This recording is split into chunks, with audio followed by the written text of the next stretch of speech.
In India, I would say that Vastu, it plays a major role there. But in Canada, no one cares about all such things. They only care about his rules and regulations. What is better? Going with the rules or going with the Vastu? I mean, you cannot compare these things. It's about the particular beliefs of people. घर इंसान क्यों बनाता है? कि वो at the end थक हार के एक ऐसी जगह पे आए, अपने कंफर्ट स्पेस में आए जो जहाँ पे उसको सुकून मिले, जहाँ पे उसको शांति मिले, जहाँ पे उसको वाइब्स अच्छी मिले. घर एक वो जगह होती जहाँ पे पॉजिटिव एनर्जीज क्रिएट हो. इसलिए लोग इतना वास्तु पे ध्यान देते हैं इंडिया में, क्योंकि उनका बिलीफ वैसा है. And that is right also. वो लोग रानी को बहुत ऐसे छुपा के रखते थे, रानी को ज्यादा एक्सपोज नहीं करते थे. तो वहाँ पे ऐसा भी मतलब पूरा ऐसे डिजाइन ऐसा किया गया था कि रानी अपने आप को बचा सकती है, सेव कर सकती है from evil eyes of people, but वो सबको देख सकती है.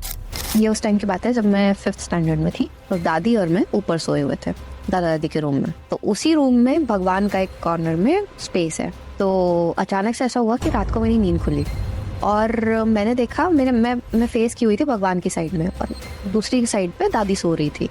मैं फेस की हुई थी. मैंने देखा कोई लेडी वाइट कपड़ों में हाथ जोड़ के भगवान के सामने खड़ी है. और मेरे को 1 सेकंड के लिए लगा कि ये दादी है. मैंने पीछे मुड़ के देखा तो दादी सो रही थी.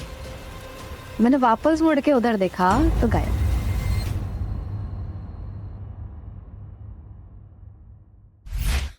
So, how has Canada been for you in last few months?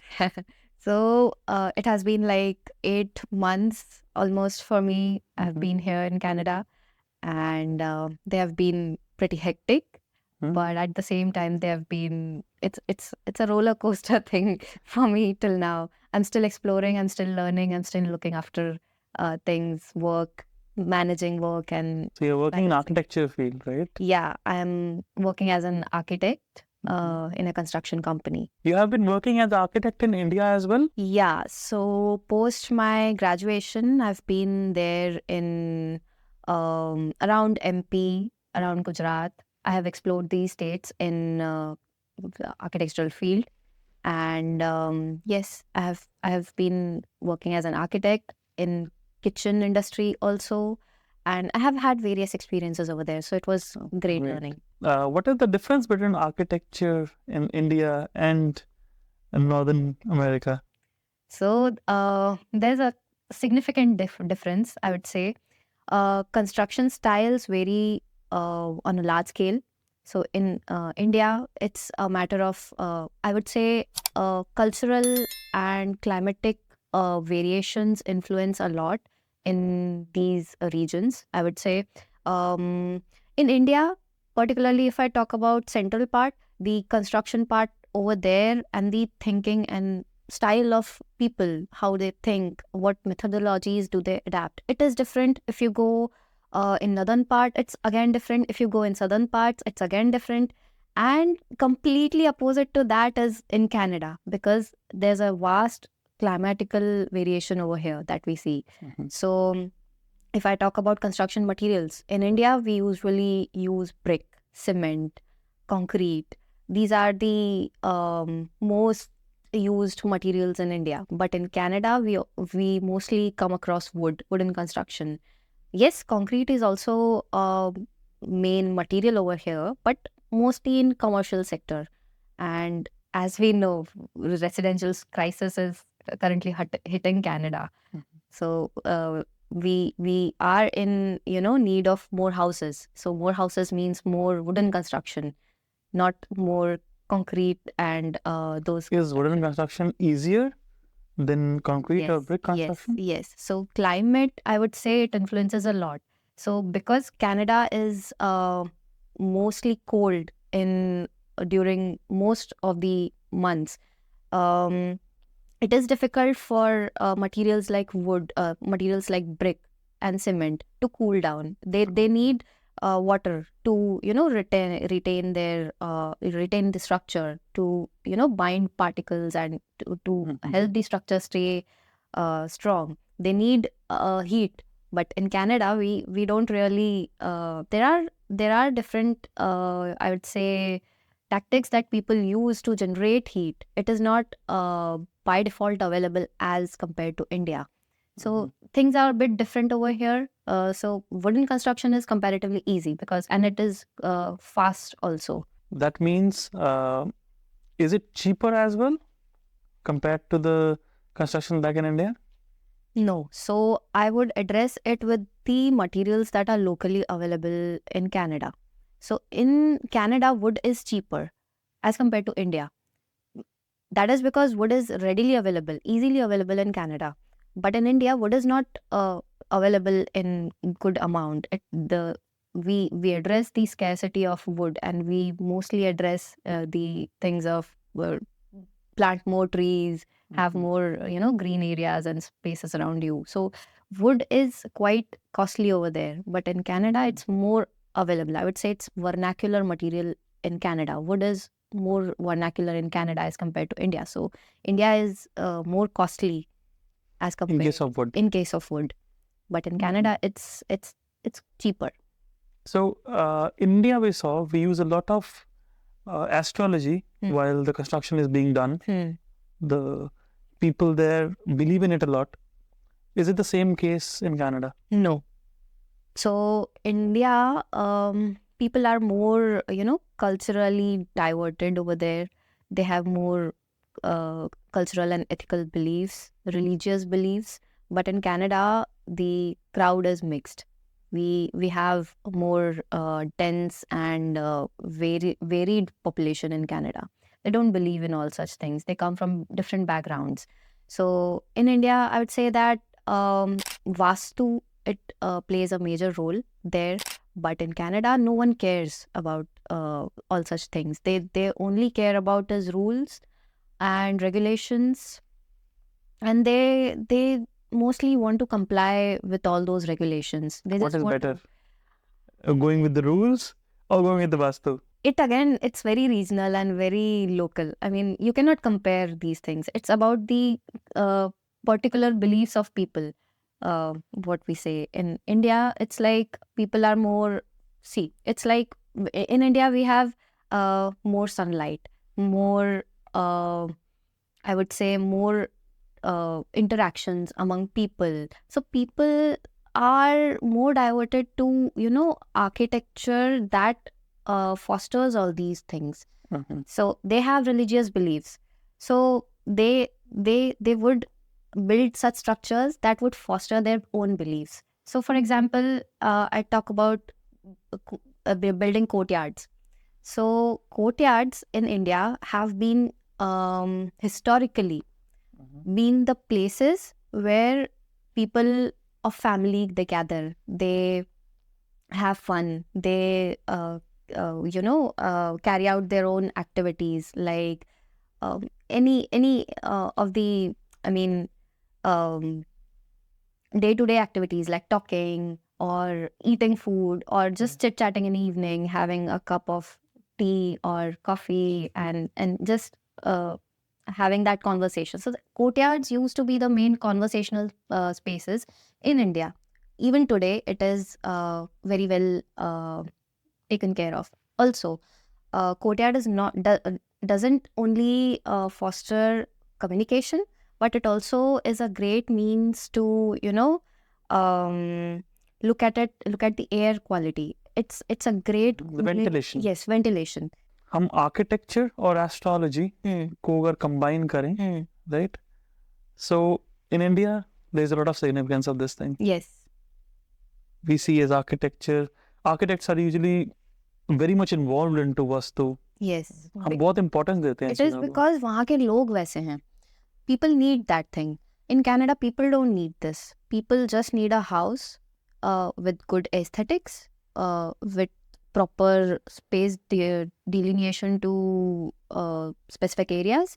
कि living dining हमें बड़ा चाहिए, तो we need more family gathering over here. तो maybe living dining space आप बड़ा कर दो, but bedrooms could be comparatively smaller. Comparatively. Is Vastu that much important? Is astrology that much important in architecture field? So yes, I would say vastu must be included in designs while designing, because this is what I believe. It is a part of, you know, scientific, it is more related to science. For example, if you say कैसे? yes, because जैसे it is more related to directions, north, south, east, west. आप देखोगे sun it raises from east और फिर Sets in the west. sets in the west. Same way, if you talk about, you know, movement of air, wind circulation, wind movement, तो वही north side से आपको, north west, north south side से आपका wind direction, wind का जो movement होता है, that is more you know good. मतलब विंड का मूवमेंट ही वो होता है नॉर्थ साउथ डायरेक्शन से. So that is where vastu आपको हेल्प करता है इन सब चीज़ों में. First is wind direction, then second is capturing energies. तो ये इसमें मतलब बहुत हेल्प होती है कैसे एनर्जीज को पर्टिकुलर एरियाज में ट्रैप करना. अब हम बोलते हैं कि नॉर्थ ईस्ट साइड में भगवान रखो, ऐसा क्यों? ईस्ट साइड भगवान, ईस्ट साइड से सन रेज होता है, we get sunrise from east, and north से लाइट उतनी अच्छी आती है. तो it is said to be more creating more positive vibes in those areas of northeast direction than other areas in the house. तो इसीलिए फिर वो बहुत सारे उसमें परमिटेशन कॉम्बिनेशंस भी होते हैं कि इस डायरेक्शन में हमें टॉयलेट नहीं चाहिए, या भगवान के ऊपर मतलब स्टैक अगर आप करो घर में, तो भगवान के ऊपर टॉयलेट नहीं आना चाहिए.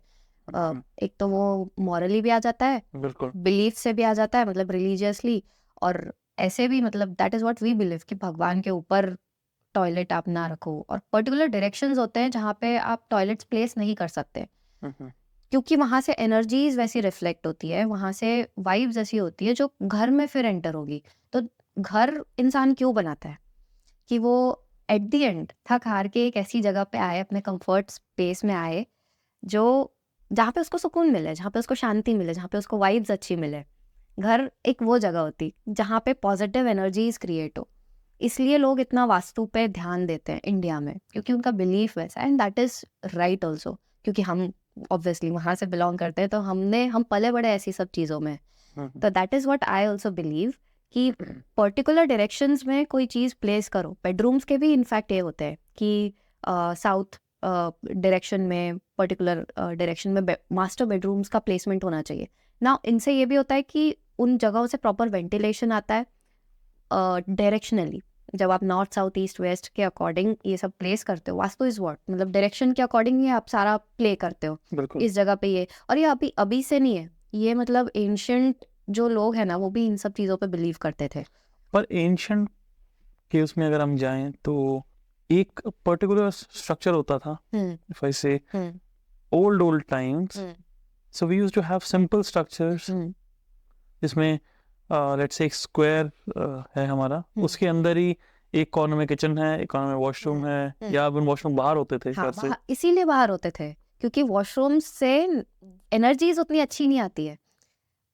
आप कहीं भी देखोगे, मतलब वॉशरूम्स में भी क्या होता था, नहाने की जगह अलग होती थी पुराने घरों में, और जो जहाँ पे जो टॉयलेट होता था वो एरिया एकदम सेपरेट आउट कर दिया जाता था. और पुराने लोग ये भी मानते थे कि टॉयलेट नहीं होना चाहिए. अभी आज के ज़माने में हमने सब कंबाइन कर दिया है, तो पुराने लोग बोलते हैं कि नहीं, सेपरेट होना चाहिए. तो वो डिलीनिएशन, जो वो डिवीजन है ना, वो सही है, क्योंकि वो एनर्जीज रिफ्लेक्ट जो होती है, जो अंदर घर में आती है एनर्जीज. और ये कैसे होता है? नेचर और architecture is a blend of human and nature. आप मतलब बाहर सराउंडिंग्स में नेचर, मतलब ट्रीज हो गए आपके, आपका सनलाइट हो गई, नेचुरल एयर हो गया, ये सब नेचर का पार्ट हुआ. इससे आप कैसे घर में प्ले कर रहे हो, इनको कैसे आप अंदर एंटर करवा रहे हो, यही तो प्ले है पूरा, और यही तो एनर्जीज क्रिएट कर रहा है. तो इससे पॉजिटिव एनर्जीज जितनी क्रिएट हो सकती है, that is what that those placements they do. What I understood from this is we are actually just connecting with the universe. Connecting, right. कि आप कितना अच्छे से कनेक्ट कर पा रहे हो यूनिवर्स से. Yes. एंड वास्तु हमें उसमें हेल्प करता है. Yes. But few people, they don't believe all these. Is vastu a religious thing more or scientific thing more? What do you think? It is more of a scientific thing because proven है कि सन तो east से ही rise होगा, waste में ही set होगा. तो जब particular direction से जब सन रेज आती है तो they bring in certain amount of energies, they bring in certain amount of vibes जो एक घर में घर बनाने के लिए चाहिए. मतलब सुकून और शांति जहाँ पे क्रिएट हो. कभी कभी बोलते हैं ना कि कुछ ऐसे बिलीव्स होते हैं कि घर में मतलब चप्पल उल्टी कर दी तो लड़ाई झगड़े होते हैं. ये सब एक मतलब विचारधाराएं हैं लोगों की, but they some of such things do work. तो सेम वे जब आप थोड़े इन सब चीज़ों पे बिलीव करते हो तो दे समवेयर हेल्प. मतलब बिलीव मतलब हेल्प तो करती है ये सब चीज़ें. अगर हम बात करें Harappa civilisation, Indus valley, right, और फेमस कौन सी सिविलाइजेशंस थी इंडिया में? तो सबसे पहले मोहनजोदारो सिविलाइजेशन ऑफ कोर्स. तो Mohenjodaro was a site from Indus valley civilisation. तो इंडस वैली एक सिविलाइजेशन थी जिसमें दो मेजर सिटीज थी, हड़प्पा एंड मोहनजोदारो. जिसका हड़प्पन सिविलाइजेशंस के तो रिमेन्स अब हमें ज़्यादा मिलेंगे नहीं because they have got abandoned. But जो मोहनजोदारो है उसके हमें आज भी रिमेन्स. तो ये पाकिस्तान में ज़्यादा मिलते हैं या इंडिया में भी हैं? ये इंडिया का है. It is mostly from India. It was in India. इसका महाभारत में भी आपको एक स्क्रिप्चर मिलेगा, उसमें भी मोहनजोदारो और हड़प्पा का. तो यू वुड, ये मैंने पहले कभी नहीं सुना. Yes, you would listen some things about this in Mahabharata. और जो हमारे ancient religious, do you know any of them? तो बेस ऐसे मतलब एकदम ऐसे like, नहीं, not to be specific, but हाँ, but this is what I have read कि महाभारत और इसमें अच्छा आपको एक डिस्क्रिप्टिव इसके बारे में इंफॉर्मेशन मिलेगी. तो बेसिकली क्या है कि Indus valley civilisation was that civilisation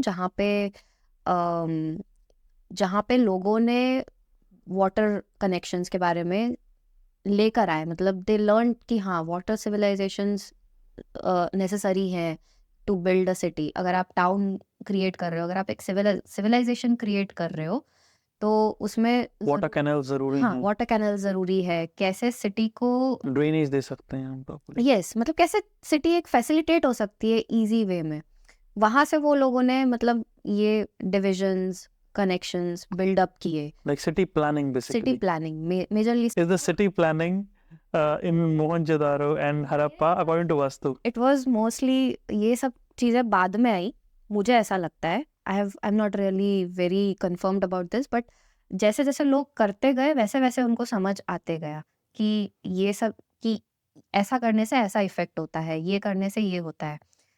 तो that is what I feel कि इंडस वैली सिविलाइजेशन में लोगों ने ये एक्सप्लोर किया कि कैसे क्या वर्क कर रहा है. बिकॉज जैसे वाटर कैनल्स है, फिर सीवेज सिस्टम्स है, वो सब उन्होंने उस टाइम पे उनको एक्सप्लोर करते करते समझ आया, एक्सपेरिमेंट किया उन्होंने. यस, करते करते उनको समझ आया कि ये सब नीड है. मुझे नहीं लगता कि उस टाइम पे उन्हें इतना नॉलेज होगा कि वास्तु का अंदर लाना चाहिए, इम्प्लीमेंट करना चाहिए या नहीं.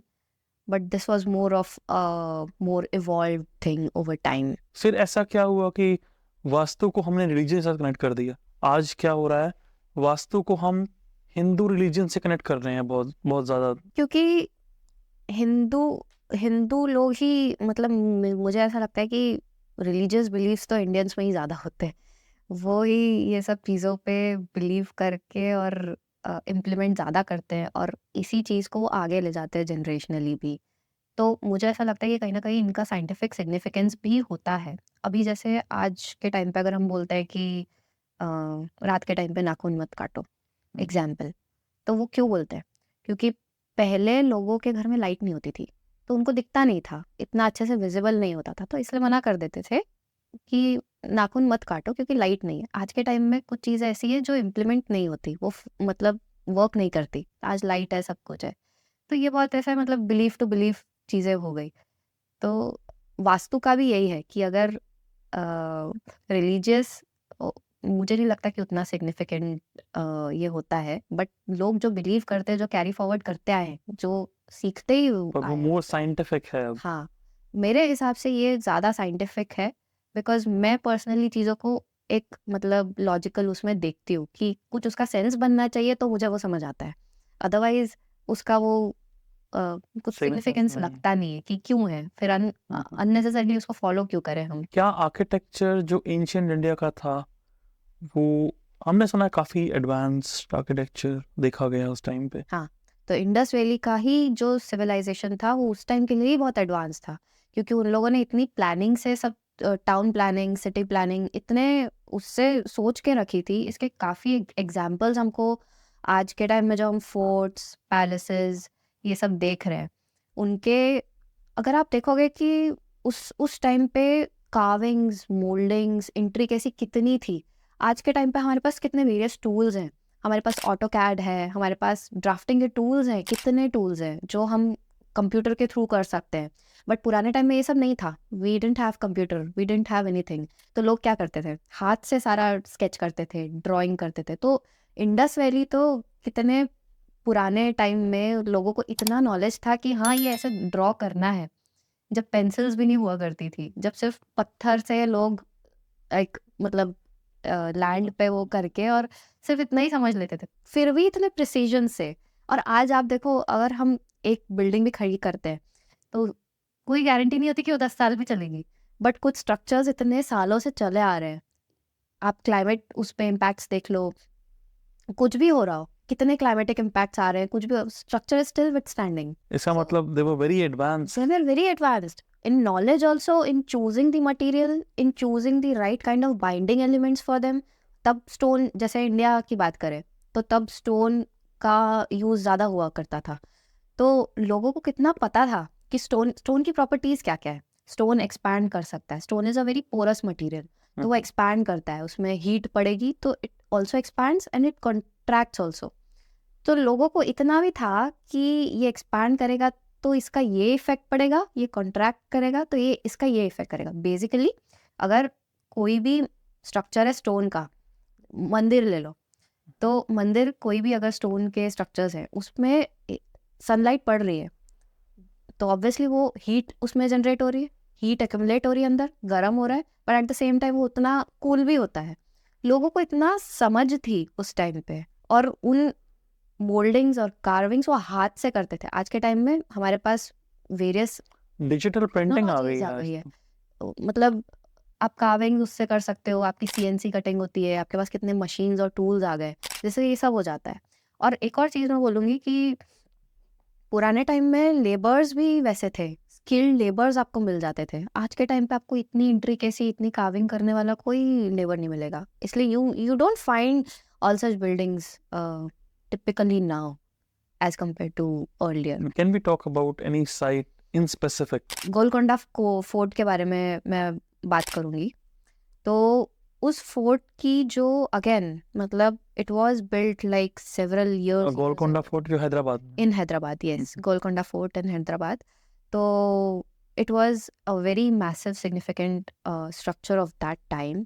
It had major big gates, doors, जिससे वो आर्मीज और जो उनके अपोजिशंस होते थे उनसे बचने के लिए वो क्रिएट किए हुए होते थे। ऑल्सो गोलकोंडा को फोर्ट में it was a major, I would say, reservoir, और या फिर ऐसा बोलेंगे कि उनके पास जो राजा थे उनके पास कोहिनूर डायमंड का एक मतलब अच्छा खासा कलेक्शन हुआ करता था, जो सिर्फ उस टाइम पे उनके पास ही होता था। कलेक्शन मतलब Yes. बहुत सारे कोहिनूर मतलब डायमंड्स थे उनके दे वर पास। सो वेल्दी कि उनके पास कोहिनूर डायमंड जो इंडिया में उस टाइम पे किसी के पास नहीं होते थे, वो उन राजा महाराजाओं के पास में जो गोलकोंडा फोर्ट में थे उनके पास होते थे। इवन उनके जो डोर्स, पर विंडोज, कोहिनूर तो एक डायमंड का नाम है शायद, नहीं? हाँ, तो It's a Kohinoor type of is a diamond. Type of diamond.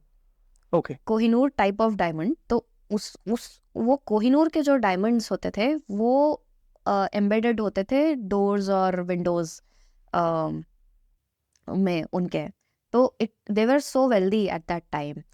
ये चलो कोहिनूर टाइप के डायमंड्स हाँ, वहां पे एम्बेडेड थे। वहाँ पे थे, यस।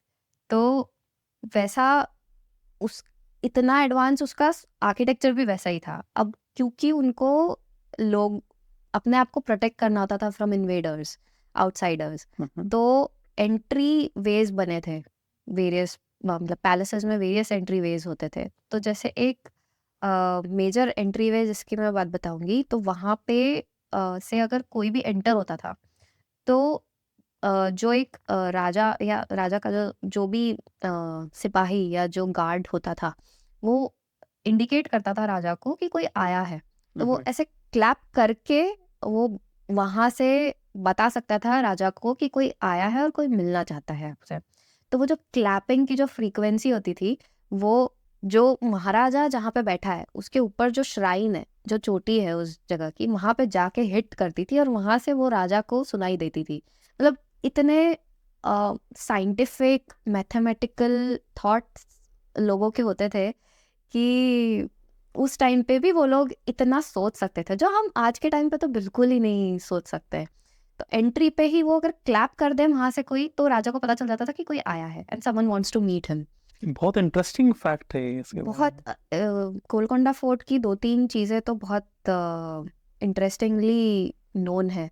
तो दूसरी एक ये है कि जैसे आप वहाँ पे एक टनल होता था जो सीधे चार मीनार पे लीड करता था, मतलब एस्केप टनल होता था। गोलकोंडा फोर्ट से Charminar. Yes yes, okay. तो it was an underground tunnel जिसका हर किसी को नहीं पता होता था।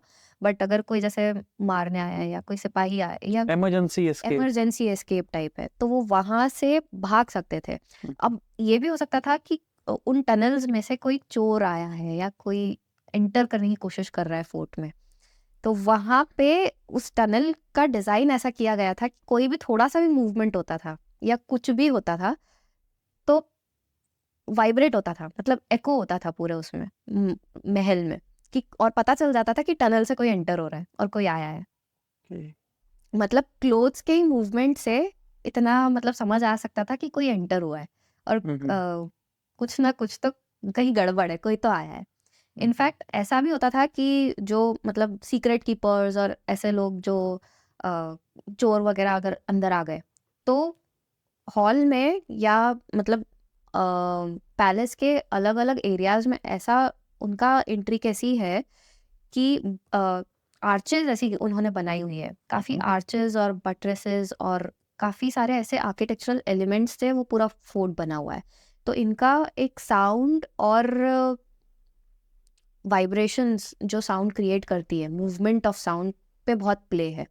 तो ये मतलब कोई अगर कॉर्नर में रह के कुछ बात भी कर रहा है या कुछ फुसफुसा रहा है या कुछ प्लानिंग कर रहा है, कुछ भी कर रहा है, तो वो एको होती थी, वो सुनाई देती थी। तो कुछ भी विद इन दी रूम नहीं रहता था, तो वो कोई पूरा echo बात होता था। करे तो वो सुनता था। सुन सकता है कोई भी।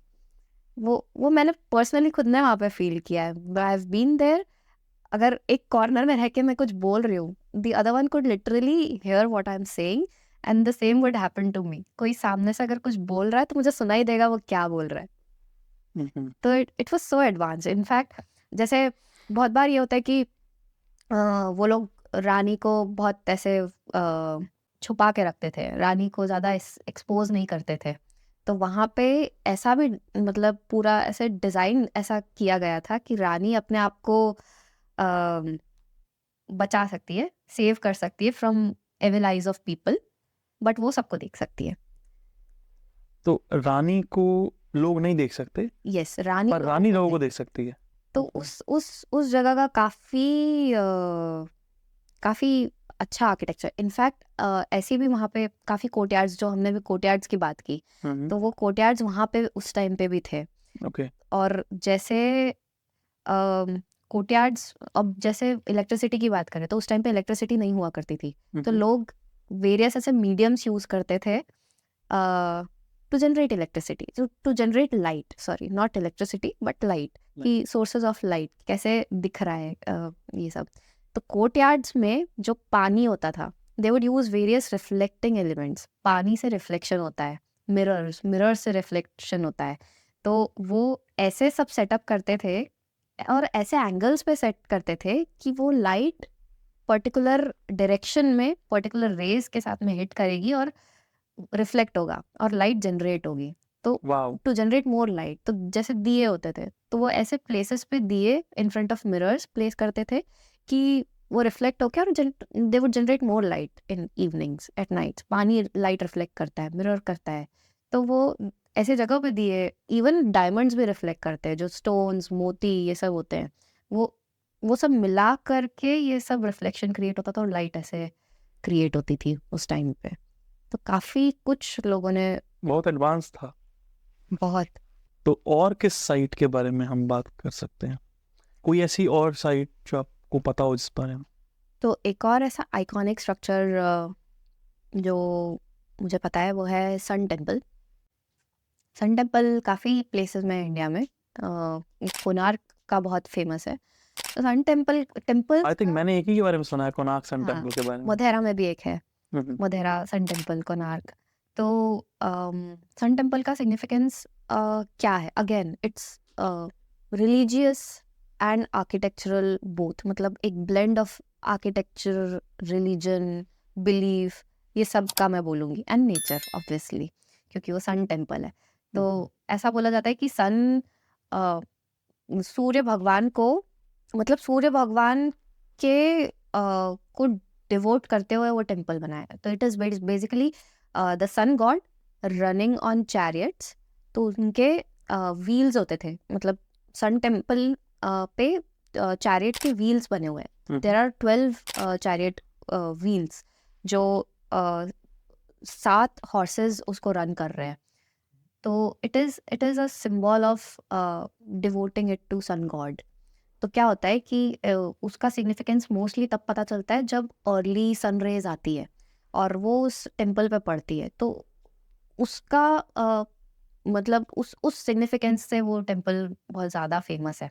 तो क्या होता है कि जो first light of the day होती है वो पर्टिकुलर एक एंगल पे ऐसे पड़ती है कि वो उस जो उसकी चोटी है, जो श्राइन है टेम्पल का, वहाँ से सीधे अंदर गर्भगृह में जाती है। तो गर्भगृह एक ऐसा सेक्रेड प्लेस होता है कोई टेम्पल में, जहाँ पे सारी, मतलब which is said to be of high cosmic energy, जहाँ पे भगवान होते हैं, जहाँ पे मेन भगवान को हम रखा जाता है।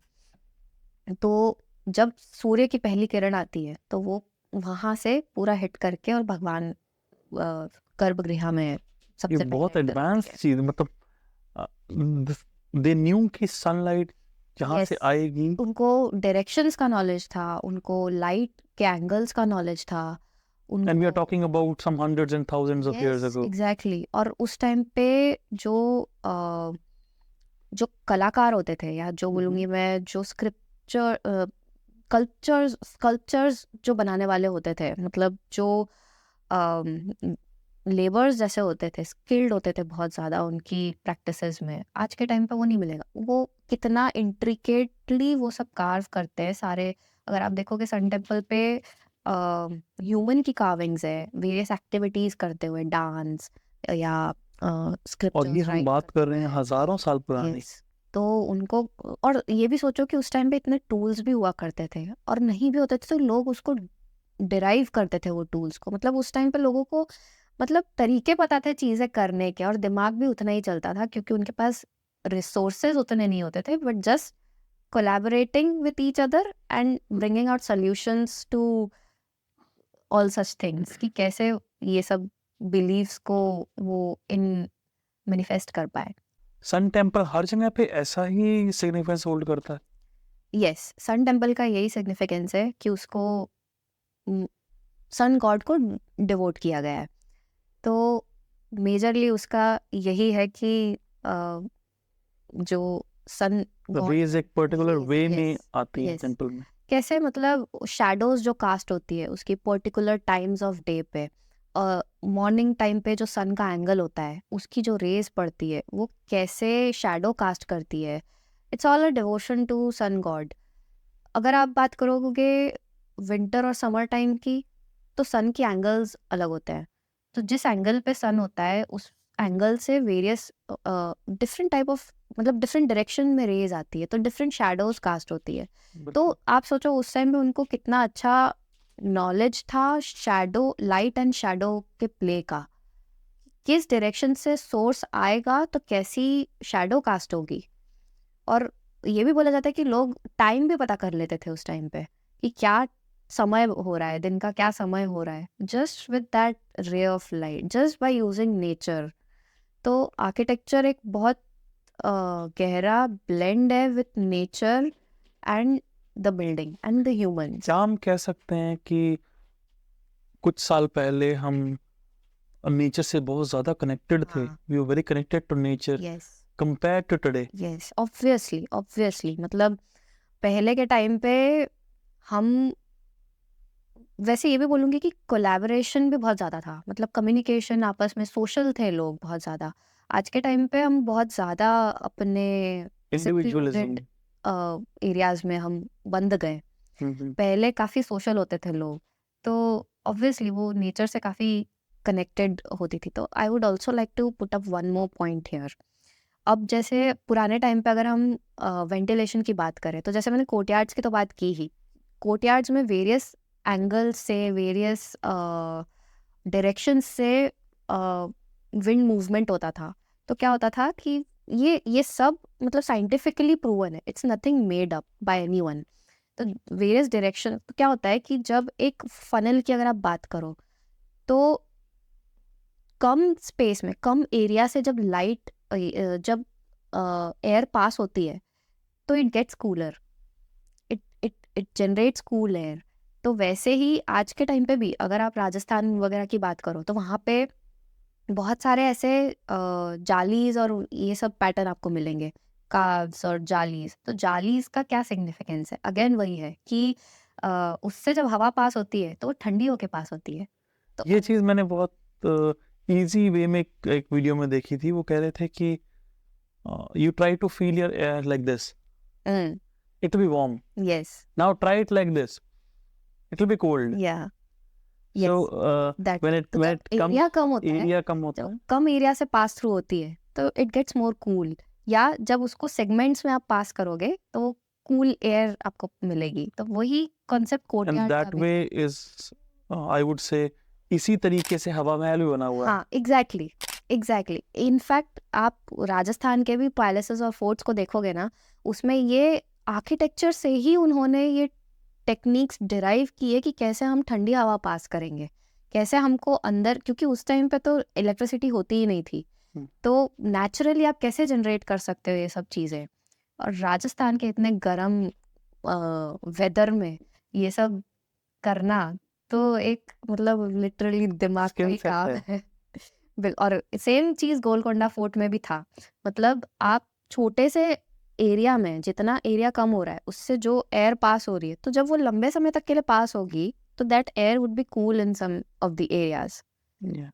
तो सेम चीज़ जालीज का भी कॉन्सेप्ट सेम निकलता है। जब जाली से हवा पास होती है तो, बट आज के टाइम पे अगर हम देखें तो हम ये सब नहीं इनकॉर्पोरेट करते हैं।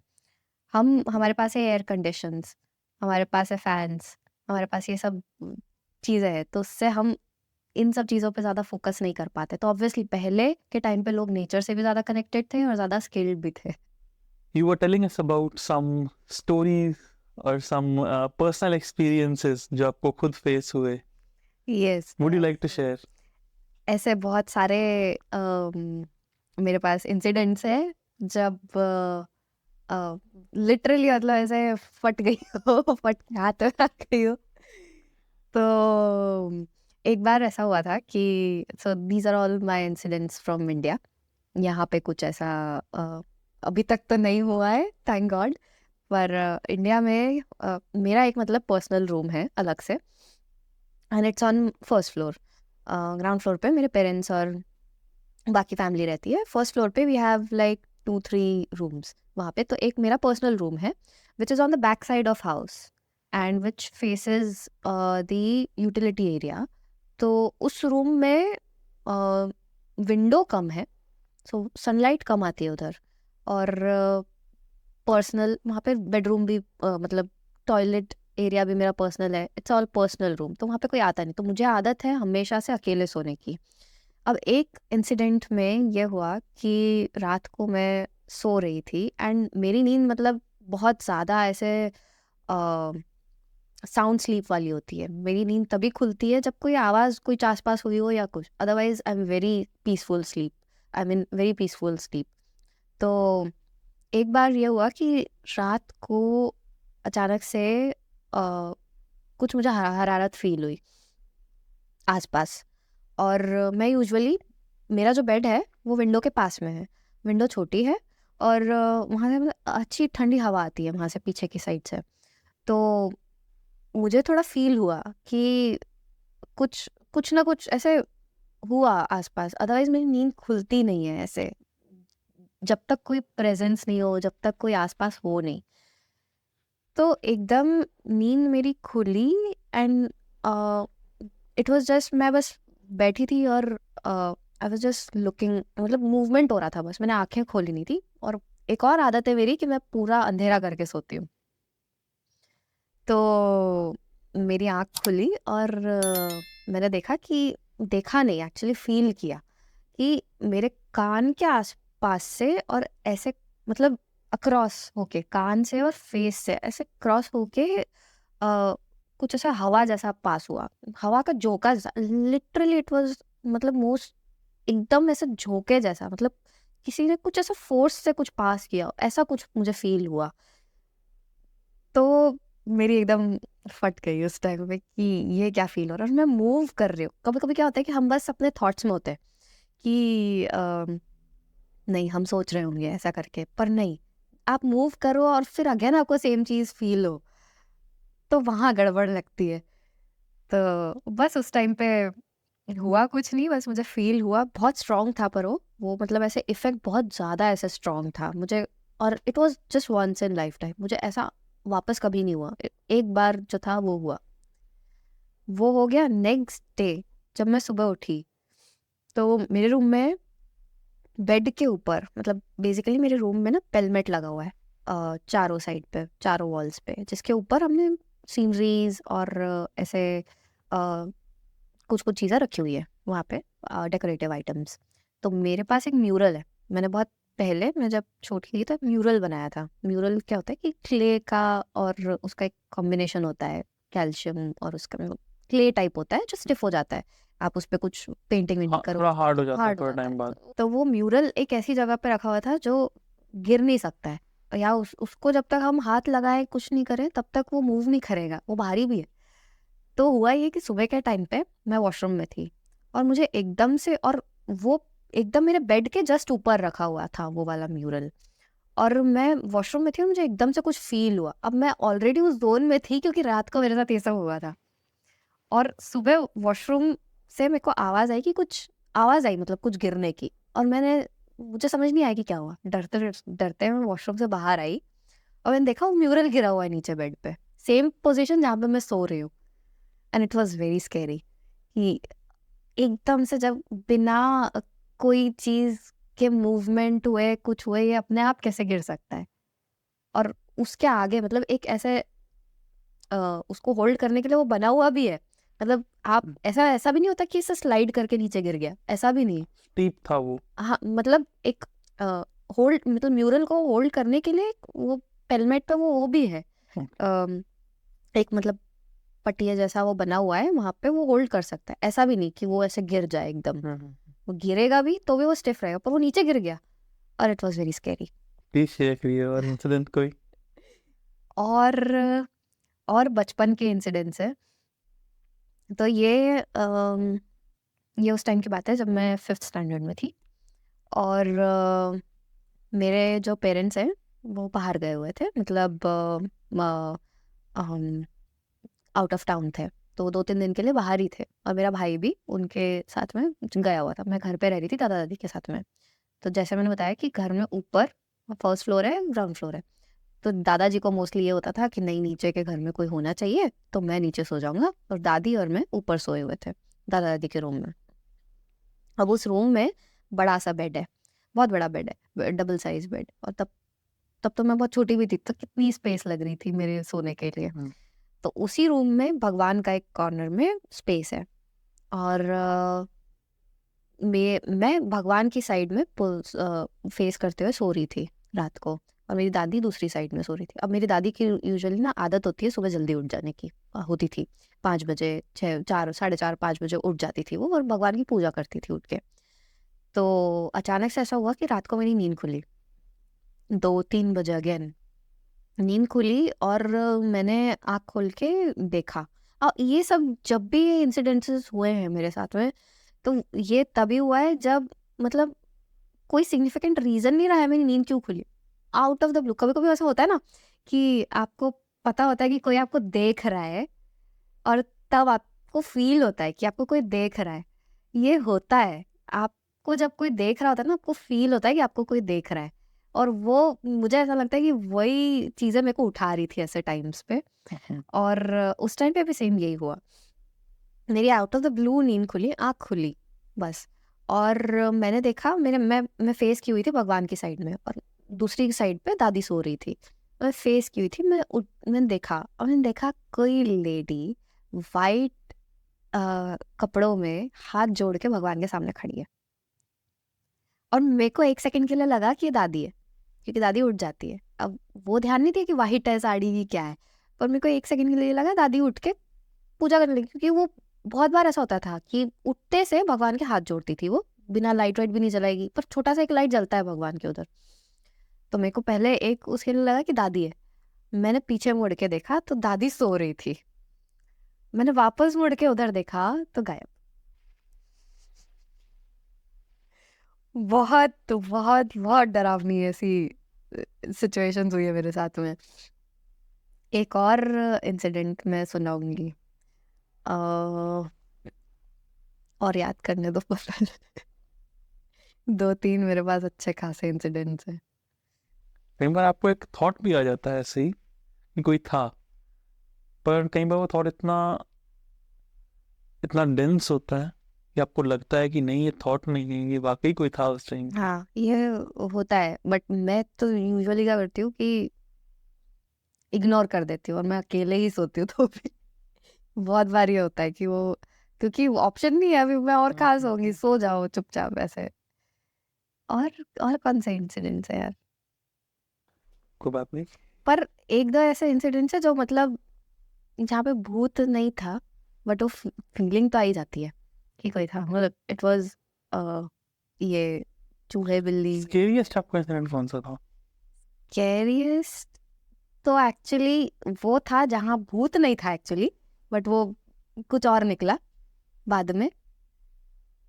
बट वो एक्चुअली वो बहुत स्केरी हो जाता है। तो क्या हुआ कि मेरे रूम में होता ही है कि बहुत बार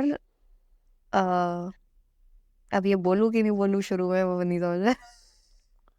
बताइए बताइए। तो मैं ऐसे एक्सप्लेन करती हूँ कि क्या होता है कि बहुत बार ऐसा हो रहा था कि मैं सो रही हूँ रात को, और कुछ ना कुछ हरारत फील हो रही है कि रूम में कुछ है। कहीं से फील हो रहा है कि डोर कोई नॉक कर रहा है, कहीं से फील हो रहा है कि विंडो कोई नॉक कर रहा है, and someone is trying to come inside. अब हुआ क्या है, एक बार मैं अगेन वही सो रही थी, और मेरी नींद अगेन खुली, क्योंकि मेरे को फील हुआ कि कोई डोर नॉक कर रहा है, कोई विंडो नॉक कर रहा है, और मेरी फटी एकदम बुरी वाली कि ये क्या हो रहा है रात रात को। एकदम 2 बजे 3 बजे मैं उठी, लाइट जलाई, देखा तो क्या था, बिल्ली। वैसे people denote cats with horror. Yes, अब ये मेरे साथ 2 से 3 बार हो चुका है कि तीसरी बार में तो मैं समझ गई थी कि बिल्ली है, ये तो और कुछ नहीं है। पर दूसरी बार में बहुत ऐसे, मतलब बहुत डरावना था। फील हो रहा है कि दरवाजा, क्योंकि बिल्ली अल्टीमेटली डोर से कूदने की कोशिश कर रही थी, वो बाहर जाने की कोशिश कर रही थी, तो दरवाजा वैसे वो हो रहा था। तो मैं उठी, मैं देखा बिल्ली मेरे को देख रही है, मैं बिल्ली को देख रही हूँ। ऐसे ऐसे इंसिडेंट्स हुए मेरे साथ में।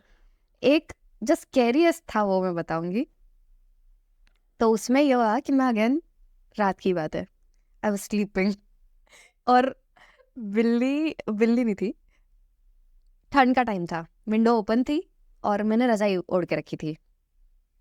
अब मेरे को फील हुआ कि कोई मेरे पास में चल रहा है, और मैं जोर से चिल्लाई, ऑन टॉप ऑफ वर्ल्ड में चिल्लाई, जोर से चीखी मैं, बहुत बुरी चीखी हूँ मैं, बहुत बुरी। इतनी जोर से चीखी कि मेरे आसपास के जो 3 घर है, मतलब साइड लेफ्ट और पीछे वाले जो 3 घर है, सब उठ गए रात के 2 बजे। सब उठ गए, मैं इतनी जोर से चिल्लाई, लोगों को लगा कि हमारे पे कोई चोर घुस गया या कुछ हो गया। बहुत जोर से चिल्लाई और मेरी हिम्मत नहीं हुई वहां से उठने की, हिम्मत नहीं हुई बिल्कुल मेरी उठने की। और एकदम ऐसा हो गया था, और मम्मी पापा नीचे से भागते हुए आए। मैं डोर लॉक करके सोती हूँ, डोर नॉक करे जा रहे, मेरी हिम्मत नहीं हो रही कि मैं उठ के खड़े हूँ और डोर खोलूं।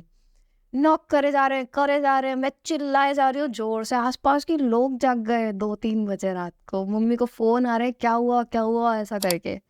और डोर खोलते से मैं लिपट गई, मतलब एकदम ऐसे जोर जोर से रोने लगी मैं मम्मी पापा के साथ में कि पता नहीं क्या हो रहा है, एकदम ऐसे करके। और फिर लाइट जलाई फाइनली, ऐसे जैसे तैसे उठ के तो मैंने डोर खोला एकदम ऐसे। और फिर मम्मी पापा से लिपट गई मैं और बहुत रोई। और फिर पता चला अगेन बिल्ली है वो। पता नहीं बिल्ली का क्या कनेक्शन है, बार बार मेरे रूम में आती है और कहाँ से आ जाती है पता नहीं। तो वो पेट नहीं है पेट आपके? नहीं है वो, बिल्ली कहीं से अच्छा, भी आती है वो, पता मुझे लगा नहीं। पेट है आपकी वो। पेट नहीं है, पेट नहीं है वो, कहीं वो रैंडम बिल्ली आती है मेरे पास। और मुझे बिल्लियाँ बिल्कुल पसंद नहीं है। ऐसे ऐसे स्कैरीएस्ट इंसिडेंट्स हुए हैं मेरे साथ में। और कुछ नेगेटिव एनर्जीज और गोस्ट से रिलेटेड और कोई इंसिडेंट जो आपको याद हो? नेगेटिव एनर्जीज तो आई बिलीव होती है, क्योंकि जब आप बिलीव करते हो कि पॉजिटिविटी है तो there is bound to be negative side to balance things out in the world, in universe. तो अगर आप बिलीव करते हो तो फिर आप ये भी बिलीव करो कि नेगेटिविटी भी है। अगर आप नहीं बिलीव करते हो तो देन ठीक है, इट्स न्यूट्रल। पर होती है नेगेटिव एनर्जीज। मुझे ऐसा लगता है कि मिरर के रिफ्लेक्शन से, या कुछ चीज़ों के पर्टिकुलर प्लेसमेंट्स से बहुत इन्फ्लुएंस होती है बहुत सारी चीज़ें। तो उससे नेगेटिविटी जैसे कि जैसे कि पर्टिकुलर प्लेसमेंट से मतलब? जैसे किसी रूम में अगर सनलाइट नहीं आ रही है तो मेरे अकॉर्डिंग तो यही है कि वहाँ पे नेगेटिव वाइब्स है। अगर सनलाइट नहीं आ रही है किसी रूम में, डार्कनेस है, वो पूरा रूम एकदम वेल लिट नहीं है और पूरे टाइम डार्कनेस में ही है, तो वो नेगेटिव वाइब्स उधर, नेगेटिव एनर्जीज है। आने लग जाएंगे अब। हाँ, मुझे ऐसा फील होता है उधर होती है। बाकी तो मैं ऐसा भी बिलीव करती हूँ कि आपके कुछ पास्ट या फैमिली में कुछ ऐसा जनरेशनल कुछ ऐसा हुआ हो कि किसी की डेथ हो गई हो या किसी ने सुसाइड किया हो। What about basements? लोग, काफी लोग बेसमेंट्स में रहते हैं। और अगर हम बात करें एंशियंट स्क्रिप्चर्स की, हम्म तो बेसमेंट्स को पाताल बोला गया हम्म है। तो अगेन सेम थिंग, वहाँ पे लाइट्स कम आती है, अंडरग्राउंड होता है। मुझे ऐसा लगता है कि आर्टिफिशियल लाइट्स ही हैं सिर्फ, सनलाइट तो है ही नहीं वहाँ सनलाइट की ही बात कर रही हूँ मैं। पे। सनलाइट जहाँ कम आती है वहाँ पे ये सब मुझे ऐसा लगता है ज़्यादा गैदर होती है ये सब चीज़ें, और वो फील होती है, आपको फील होगी। अब पॉजिटिविटी जब आपको फील होती है, जब पॉजिटिव वाइब्स फील होती है, तो नेगेटिव भी फील होनी चाहिए। हर चीज़ का बैलेंस आउट होता है, ऐसे नहीं होता कि सिर्फ एक ही टाइप की एनर्जीज हमेशा चलेंगी। तो ये तो है, इसका मतलब बेसमेंट्स में नेगेटिव एनर्जीज होती हो हैं। होनी चाहिए, मेरे अकॉर्डिंग तो होनी चाहिए और होती है। इसका मतलब जो भी बेसमेंट्स है वहाँ नेगेटिव एनर्जीज फील होती हैं। होती है, और शेडी होता है ना वो बेसमेंट से सीधे, तो फील तो लाइट्स अगर प्रॉपर हैं तब भी, अगर सनलाइट नहीं है, सनलाइट नहीं है तो आर्टिफिशियल। फील होनी। हाँ, आर्टिफिशियल लाइट्स हो तो भी उससे कोई फर्क नहीं पड़ रहा है, आर्टिफिशियल लाइट से कोई फर्क नहीं पड़ रहा है, पर सनलाइट की एक अलग ही एनर्जी होती है। सनलाइट आप देखोगे, मतलब विटामिन डी का एक सोर्स होता है, पहली चीज। दूसरा, मूड बहुत लाइटन करता है जब हम ऐसा, हम यहाँ पे ही कितना फील करते हैं, सनलाइट जिस दिन होती है हमारा मूड कितना लाइट होता है। कितना इंपॉर्टेंस है मतलब सन का। आप सोचो, मतलब जब ऐसे ग्लूमी सा वेदर रहता है, हम क्यों बोलते ग्लूमी है, क्योंकि डार्क रहता है। मतलब रेन हो रही है जिस दिन, क्लाउडी है जिस दिन, तो उसको हमको हमको फील होता है कि कितना ग्लूमी है, कि सनलाइट ही नहीं है, लाइवली नहीं दिख रहा है कुछ भी। पर अभी जैसे मौसम है, समर्स आ गया है, सनलाइट पड़ती है तो कितना लाइवली फील, कितना अलग होता है।